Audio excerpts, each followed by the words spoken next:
Good afternoon and welcome to the Kennedy Space Center and our Hidden Figures panel discussion. Thank you all so much for being here with us. In the 1960s, NASA was on an ambitious journey to the moon, and the human computers portrayed in Hidden Figures helped get us there. Hidden Figures is a 20th Century Fox movie based on actual events. While the film dramatizes some aspects, it is true to the struggles of the women at the center of the story: Katherine Johnson, Dorothy Vaughan, and Mary Jackson. The victories for racial and gender rights were not achieved easily or quickly, and our work is not done. Today, NASA strives to make sure their legacy of inclusion and excellence lives on. We must also take a moment to remember the passing of an American hero, John Glenn. Whether you knew John personally or not, you were touched by his grace and character. He is even a part of the fabric of this film. Jim Parsons said, quote, "In many ways, Glenn is the reason we have this movie." Now, we are pleased to be joined by members of the Hidden Figures cast and its producer and director. Please welcome, to my left, Ted Melfi. Ted is the writer and director of Hidden Figures. Octavia Spencer plays Dorothy Vaughan in Hidden Figures. Taraji P. Henson plays Katherine Johnson, Hidden Figures. Janelle Monáe plays Mary Jackson. Pharrell Williams, producer, Hidden Figures. And Bill Berry, NASA historian. Bill, thank you all so much for being here today. How was the tour so far? Great, huh? Very Amazing, amazing. I have a question first for you. Yes. I know you were quoted as saying that you dedicated this film to everyone in the world who sat through unconscious bias. Mm-hmm. Tell us a little bit about the process. The process of making of why you feel that way. Well, I mean, it's a story. I mean, the movie is about unconscious bias in my mind, right? The movie's about colored bathrooms and colored coffee pots and not getting promotions, not being paid what you're worth, not becoming a supervisor when you're qualified to become a supervisor. That's what the movie, not being able to go to a school to get a degree like Mary Jackson's character, or like Mary Jackson's character having the same degree as a man, but that degree is good for a man to be an engineer, but not good enough for a female to be an engineer. Not putting your name on a report. Katherine Johnson wrote many reports that her name is not on. That's what unconscious bias is for me, and that's what the movie is about. All those things that are not overt per se, but they're very, they permeate every aspect of civil rights and NASA and the struggles this country had back then and the struggles we see today. So. Ladies, I wanted to ask you, and I know, Taraji, when at the Toronto Film Festival, I read something that said you actually teared up at one point, and that because it was so overwhelming. Can you ladies address that? Well, I mean, what I mean by that is when I discovered that these incredible women existed, I was saddened because there was a universal understanding when I was coming up that math and science was for boys. So I already had a low expectation of myself when it came to math and science. And when I think back throughout my whole education, I sat in the back of the class in math and science because it wasn't for me. And so I get this script and I read it, and through all the obstacles, they still did these amazing. They were still able to change the course of history. And how come I don't know that? How come we didn't know that? And I became really angry because I felt like a dream had been stolen from me. And so then I remember saying to Ted, I have to do this movie. This movie is so important. I have to do this movie because not one girl should feel like how I felt. I mean, it's just crazy. It's crazy. What was the question again? Well, Sorry. the movie and why this was such the kind of movie you wanted to do. Oh, well, it's sad, but I when I first heard about it, I thought it was historical fiction. And that says that we weren't heralding the inner workings. We weren't speaking to the minds that got our men to space.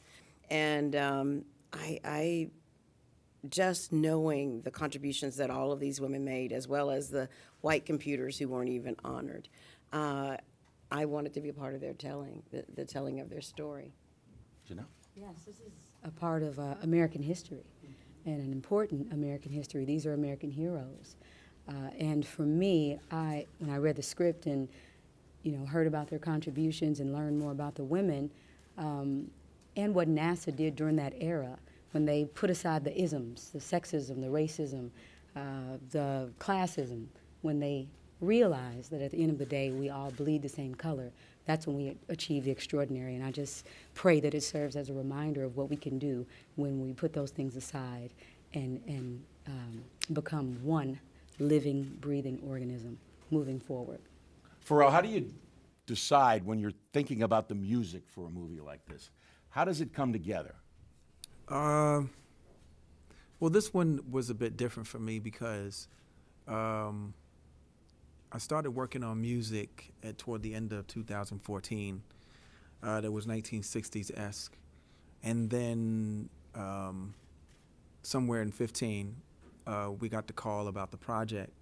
And it was like, okay, the universe was sort of tuning my mind to be able to write songs that were going to be bespoke for the film, such as Running and I See a Victory. And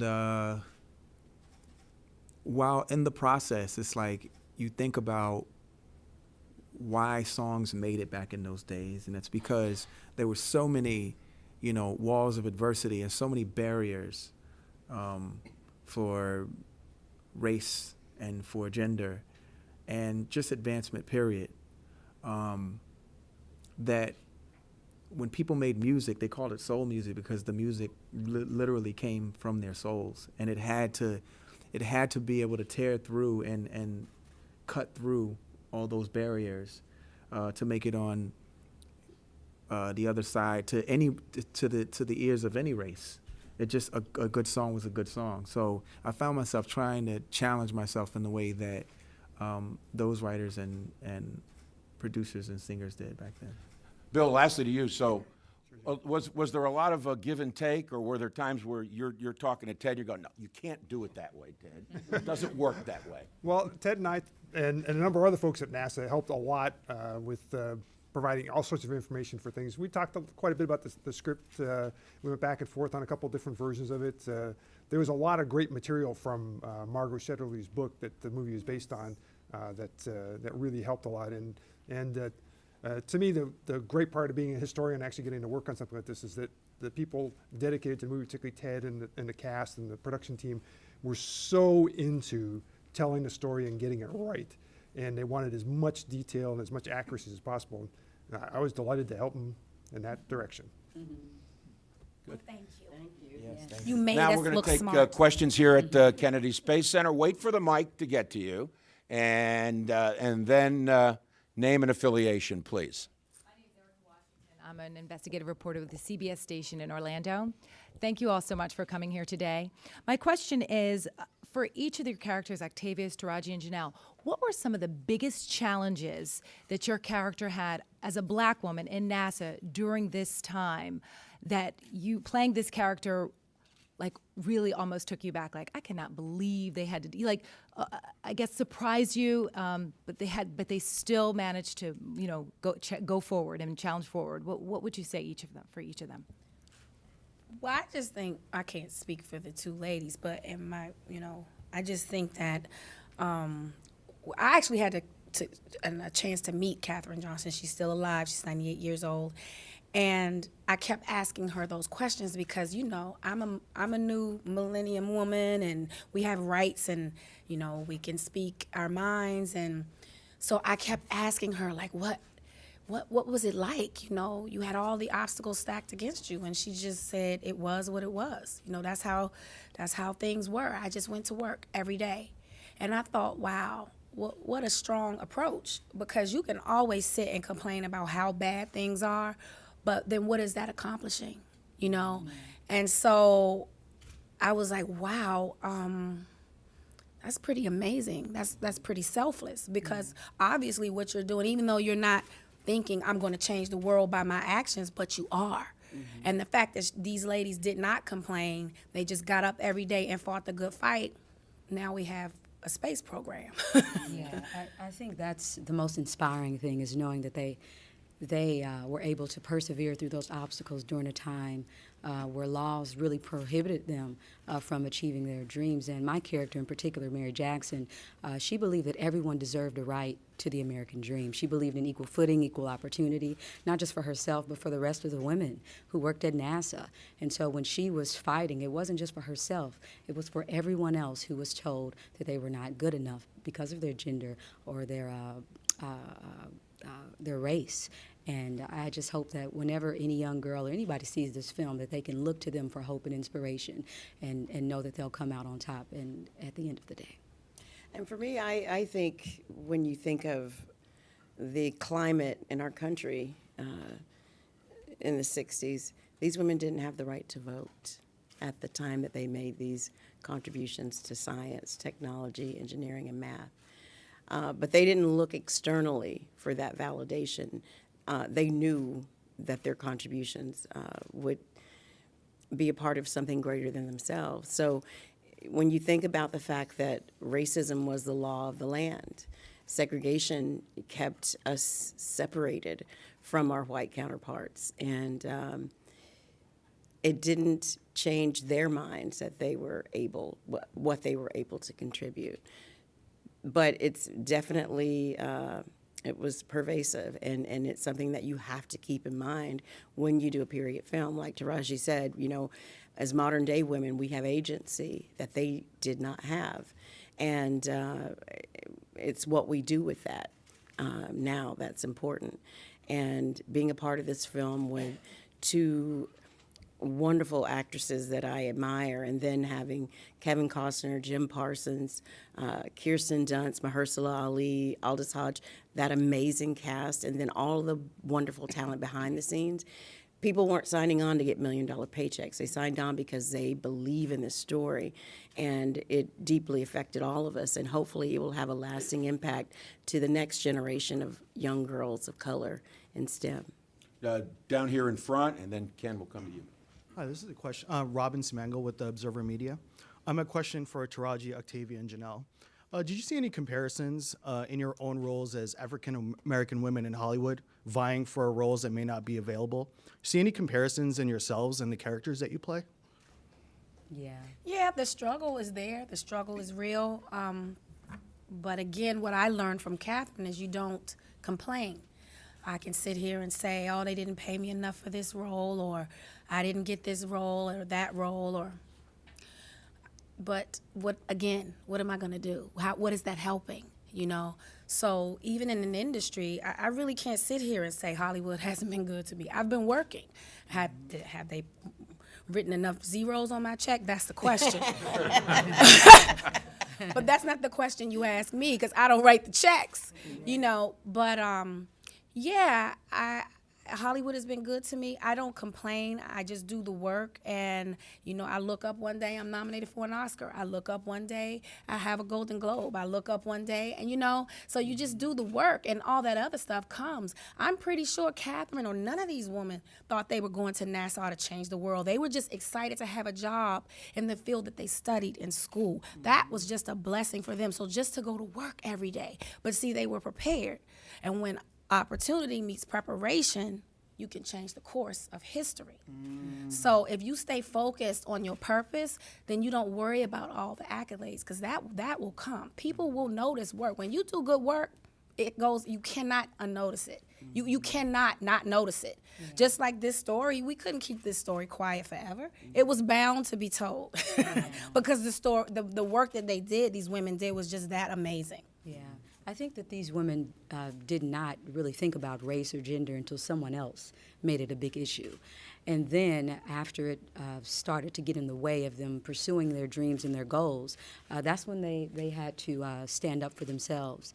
And again, I think these women are selfless, were selfless because they were not just doing it for them to be happy, but for everyone, their communities to be proud, and for the women working with them to also have those same opportunities. And I think in my real life, I've tried to do that. I've tried to make sure that I'm speaking out whenever an injustice is done. I believe that an injustice done to my sister is an injustice done to me. And I think that these women took that approach, and whenever they had the opportunities like Dorothy's character to bring everyone along with them, they made that decision. They stood firmly in that and, did not, think selfishly about it. They were servants of staying on and fighting for what's right. And I think we all do that in our personal lives as well. And I would just add, I think both of these ladies spoke eloquently about the issues at hand. But gender parity in the workplace is still an issue. We are fortunate to be in entertainment, and we're afforded a certain comfort. But when you go out into different industries, women should be paid as their male counterparts. They're doing the same job. And one thing I would really like to credit NASA for is being progressive in their approach, because they didn't have to open the doors to minorities in the 60s, but they did. They didn't have to allow women in positions of power throughout the years, but they have, and they've been very inclusive. And I think they should be, other industries should look to that sort of thinking, because we all have something to contribute. And if anything, I always loved John Glenn. It was before our time that all of this, happened. But the thing that struck me most is that he made a decision to put his life in the hands of an African American woman. That was not a popular decision at the time. And if you can do that, put aside your differences and believe in a person based on what they can contribute and how they contribute it. I mean, mankind, we will go beyond the stars again. Go ahead, Ken. Hi, Ken Kramer, Universe Today, Northeast Astronomy Forum. For each of the actresses and Pharrell, I wonder if you could talk a little bit more about the research you yourselves did into each of these women. What did you learn? How did that help you portray the women that you portrayed? And what research did you do to try and come up with some topical music? Thank you. You want to start us off, Pharrell? Okay. I think from the very beginning, from the onset, for me, being from Hampton Roads, Virginia, I was born 11 years after 1962. I was born in 73. And I grew up with that music in my atmosphere. That was a part of my environment.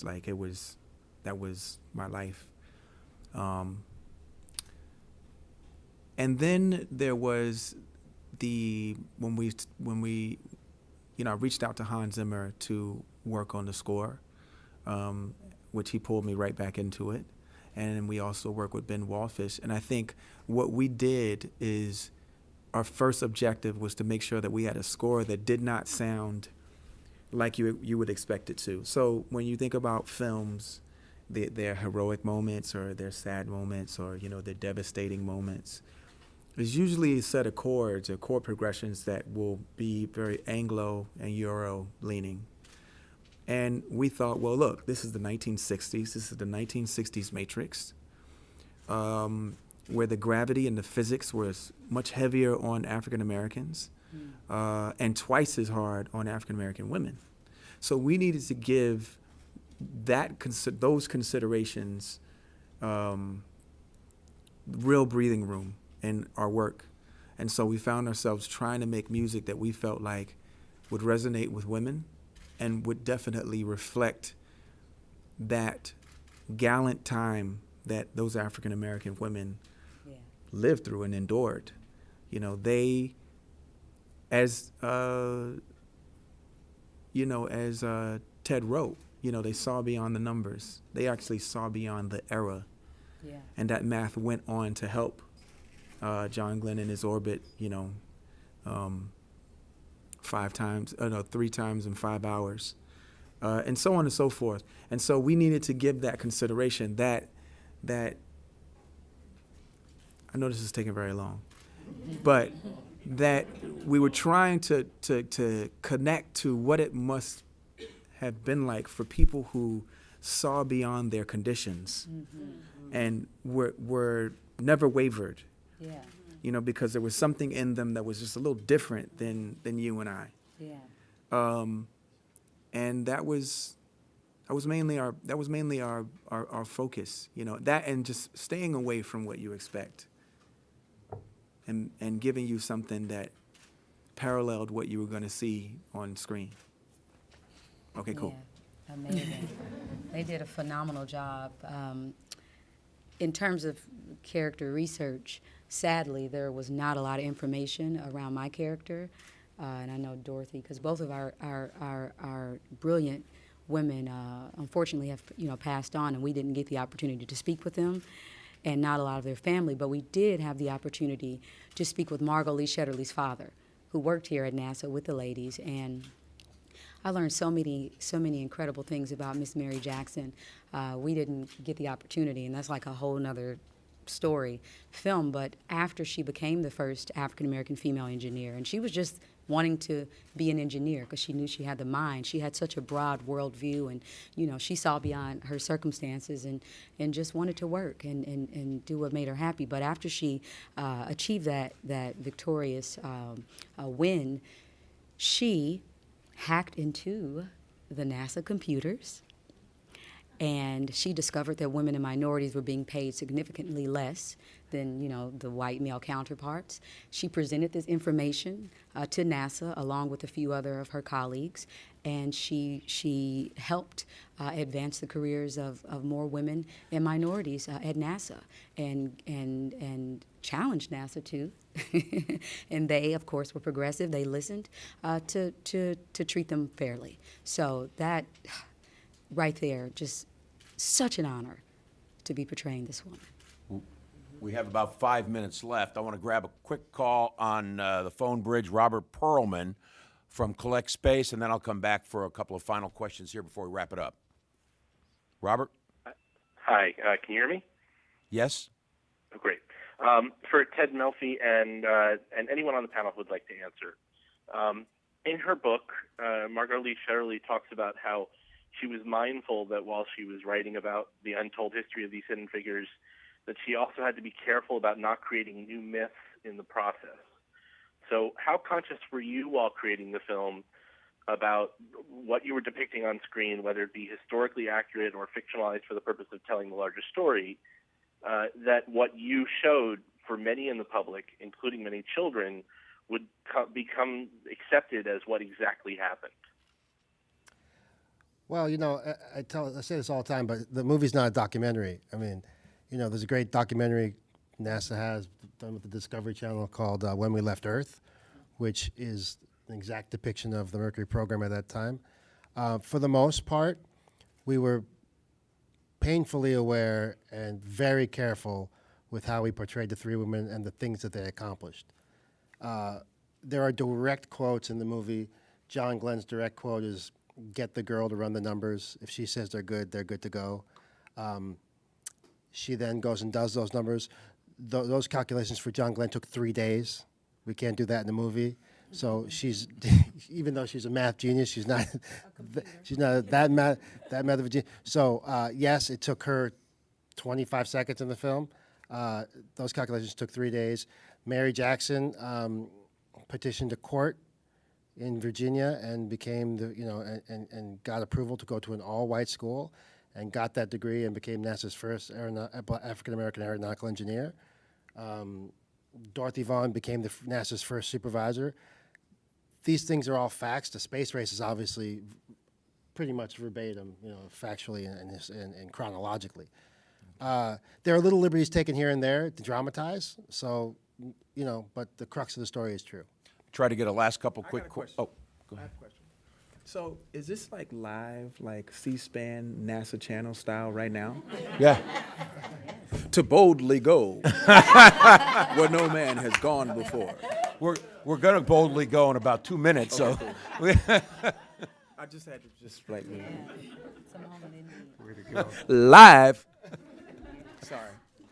Christy Zizzo. I'm a digital media producer for News 13 in Orlando, Florida. You spoke about how upset you were that you didn't think that girls could do math. There was a recent video on the Hidden Figures website where you talked about the fact that that you don't have parades for mathematicians, Mr. Melfi said. This is something that we could use more of in Hollywood when we're talking about inspiring not just girls but boys to pursue STEM careers. Do you see this as a way of maybe getting more game players in Hollywood to make these kinds of movies? That's what I hope. That's my hope, because this movie is so new. It's so fresh. We've never heard this story before. It's not the 5,000 ways to play JFK. I love JFK. We know his story. We know the man before he became president. You know what I mean? This is just a new, fresh story, and I just hope it leaves Hollywood with a hunger and a thirst to discover more unheard of stories, because if this story exists, it's one of a million. So I just hope this movie hits, because that's what Hollywood pays attention. Oh, it's making money? Right. Let's find some more stories we don't know about, So that's what I honestly hope that's what happens. Yes, let's make more films about smart black people. I know that sounds crazy. I know that sounds crazy. Jack Warner of Warner Brothers, one of the original founders of Warner Brothers, said movies have to educate, enlighten, and entertain. And lately, we've just been entertaining. But you have to educate and you have to enlighten people. You have to raise the human. What? We'll talk later. That's how I choose movies. If they educate, enlighten, entertain. I didn't know somebody else You thought heard that that way. in my and so quote. that's what My last that's interview. that's what Hidden Figures is about, and spread the word, because money talks, and your ticket sales matter, and that's when people go see a movie, and that's when they make more of them. December 25th, right? Select theaters, January 6th, worldwide. Yeah. Final quick question, and then we're gonna wrap it and boldly go. Where no man has gone Exactly. before. Quick question for Pharrell. Michael Phillips with weatherboy.com. Who do you find inspirational today as relates to science and technology fields? Myself? Yourself. Dava, who runs JPL, she's another level. She's also a female. Oh, I'm so sorry. All right. Okay. Dava, who runs JPL, she's amazing. Also, Elon Musk. I feel like he is a savior for this mission in a lot of ways. We don't know what's going to happen in the next 4 years with the space program, but there are private organizations like his that are definitely going to go, and no one can necessarily stop that. As we lose our EPA and all these other things, I'm very excited about these individuals that recognize the importance of space, just like these 3 African-American female protagonists in the 1960s. They recognized that math was going to be integral to make advancement in space. And we all know any advancement in space is advancement for our species. So we need more people like that. And I think Elon is kind of like, because think about it. He has SpaceX, he has Tesla, and he has Solar City. Yes, I want to be a part of your organization and, would like to talk to you about some stocks too. Yes. So we can all boldly go where no man has gone before. Ladies and gentlemen, thank you so very much for attending this one-of-a-kind press event here at the Kennedy Space Center. Thank you to Ted Melfi, Octavia Spencer, Taraji Henson, Janelle Monáe, Pharrell Williams, and Live Bill on Barrett. cable, right now. Thank you all. Wait, you didn't say. Yeah, he did. I did. Oh, I was just talking. You were talking. Sorry. Live on cable right now, you know what I'm saying? We're live. It's going to go viral. It's okay.